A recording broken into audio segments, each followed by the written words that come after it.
Alright, so you've killed the leader of the Thieves Guild, and after a couple of minutes searching, you've discovered a key fastened to the bottom of a cabinet. Behind a large tapestry, you find a hidden door in the wall.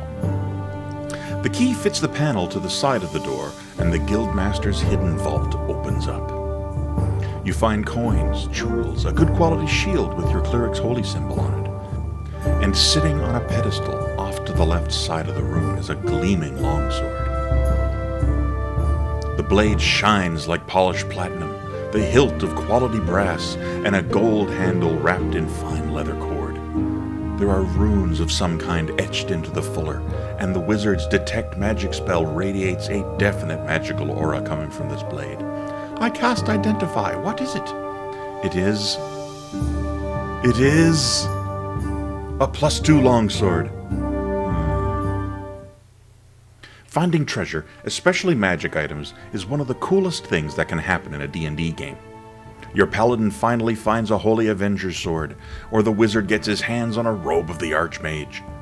Even some of the more common magic items like Boots of Elvenkind can turn the tide for a ranger or a rogue, but not every magic item invokes the same feeling of, yes, I'm awesome now! Sometimes it makes a player think, what the hell am I supposed to do with this? Or worse yet, oh. But it doesn't have to be that way. With a little imagination, a little inspiration, and maybe a little help from your DM, even the most bizarre or bland magic items can bring your game to the next level. They call me Karg, and my goal for this video series is to spark the minds of players and DMs alike as we take a look at 5 outside the box, or outside the books, ways to use magic items. In this first video, we start looking at what some may see as the most basic magic item in the game, the Magic +1 weapon. With so many options for magic weapons in the game, finding a +1 short sword or a +2 Morning Star may seem a little underwhelming, but there may be something beneath the surface that could make that weapon special. Let's start off by looking at the description on page 213 of the Dungeon Master's Guide. You have a +X bonus to attack and damage rolls made with this magic weapon. Okay, pretty basic. But even an extra +1 to attack and damage can make a difference in combat, especially since in 5th edition, the highest possible enchantment bonus is only a +3. It all adds up in the end. But overall, I think we can all agree, this is a little underwhelming in comparison to what else we can find in the Dungeon Master's Guide and other source books.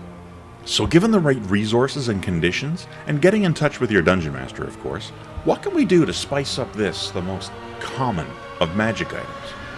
To start off, the weapon can be given a name. A detailed description and a cool name can give an item a new lease on life, even if mechanically it's still just a +1 longsword. Personally, I'm starting to get a little bit into weaponsmithing, not actually doing the smithing, I just like to watch Forged in Fire. And I think describing the details of the blade, the gleam of the light reflected off the metal, perhaps some of the unique metals and woods and gemstones that compose the sword or dagger or flail, might make some players covet even a relatively mundane magic weapon. Now let's get into the meat of this list. So your paladin ended up getting a +2 greatsword from its most recent adventures in the caverns of the Bugbear King. It's not bad, but the possibilities don't need to end there. Maybe hidden within that same treasure pile, there was a book or a scroll with details on doing something with that +2 enchantment. Perhaps there is a ritual you can perform on the blade that will allow you to briefly transfer some or all of that enchantment into your armor class when you parry a blow. Maybe the application of certain alchemical ingredients alter the enchantment so that the number represents a number of counters or tokens you can use to invoke any number of effects. Like if you have disadvantage on an attack, use 1 counter on that +2 greatsword to remove that disadvantage. For the rest of the day, the greatsword is a +1, and you can do this one more time that day.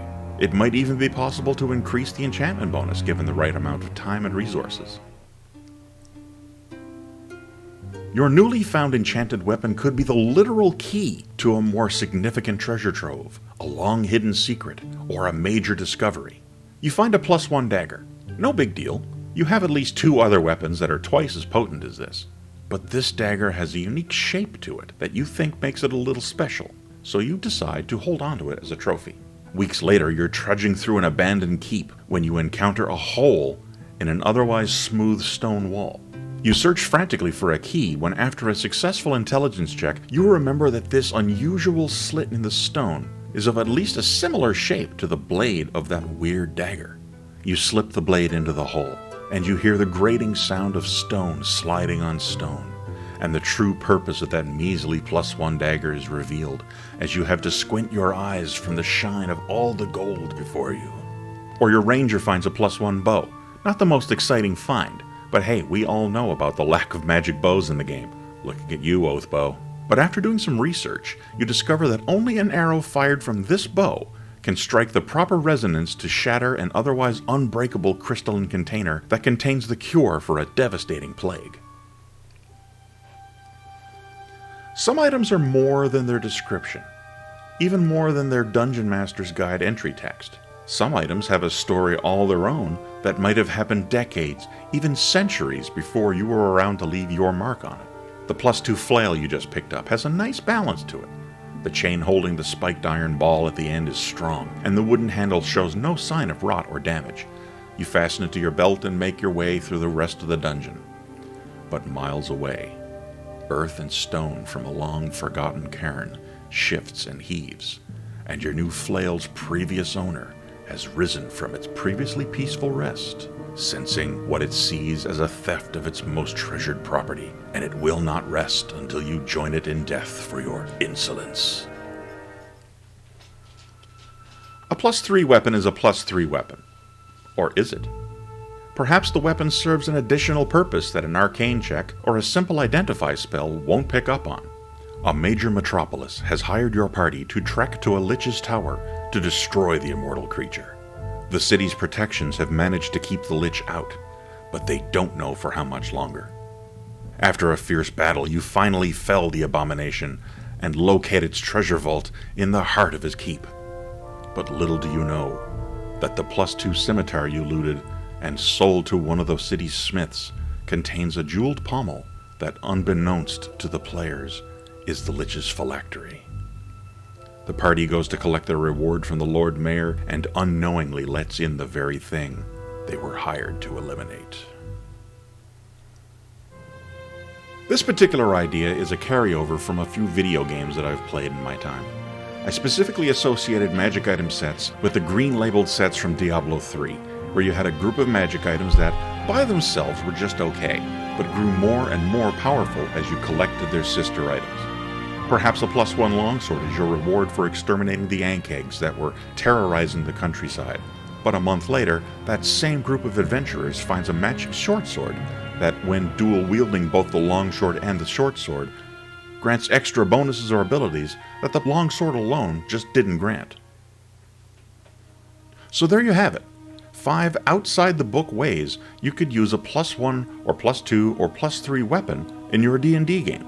Let me know what you thought of the video in the comments below, and feel free to offer suggestions for future videos. And don't forget to subscribe for more videos like this in the near future. They call me Karg, and I'll see you soon.